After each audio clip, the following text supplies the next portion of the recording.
Hello YouTube! This is going to be my first video of hopefully many more to come, just to give you guys a little overview of what my channel is going to be about. Is basically I'm going to make a channel, giving you Mac news, updates, what Apple's basically doing, what's happening over there. So, I know you guys could go to different podcasts, blogs, there's tons of different ways people already do this, you already get this news, but, instead of having to go to all those different places and surfing the web trying to find that stuff, I was thinking I could just take all the big main topics and, just basically put them into one YouTube video so you guys could have the weekly news on Apple.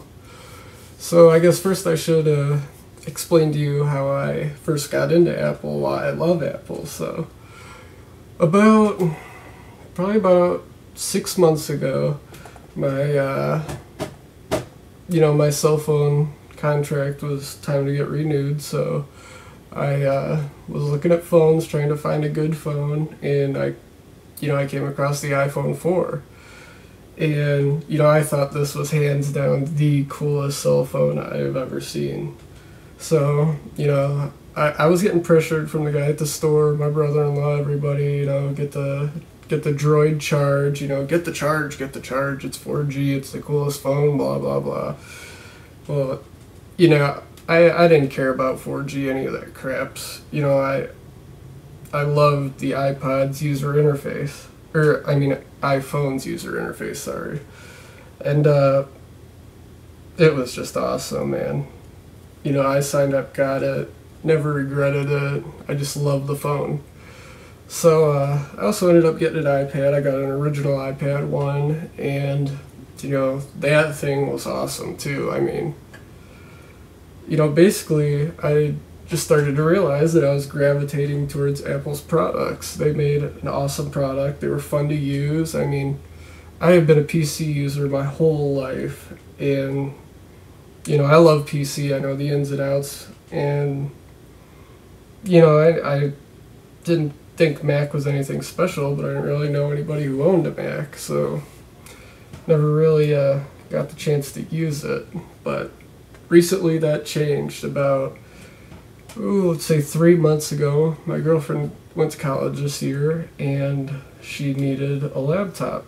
So we found her an iBook G4. Now, this iBook G4 is a 2005 model. The specs on it are the 133 gigahertz processor. It only had 512 RAM. Had a 40 gig hard drive, and it was running Tiger. And me being a PC user my whole life, at the time I had an HP TouchSmart 300 series. I used this old iBook, considerably old. In the technology world, 2005, that's pretty outdated, but I used that laptop and it was just awesome.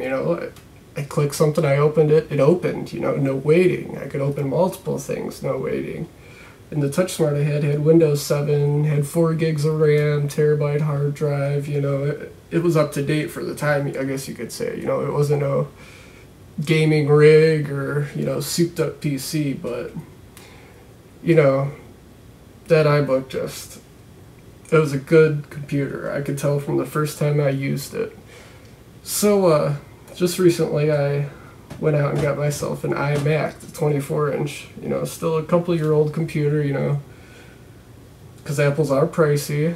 But, a lot of people that say, oh, Apples are so expensive, I can't get an Apple. Well, look at it this way, Apples, it's rare to find an Apple product that has a virus, especially a virus. That's rare, very rare. But also to find one that's screwing up is hard too, So I'd take my chances on buying a used Mac PC, if you're going to save yourself $1,000, $1,500. Just get it used. This one I have, I've had for a while now, it's used, and this thing works great, it's even an older model, but, that's my thoughts on that. The next video I make, I'll just be telling you about the Apple news and, what's going on. I might ask you guys a couple questions you can leave in the comments, things like that. But, like I said, this is my first video, and I hope you guys liked it. I'll talk to you next time.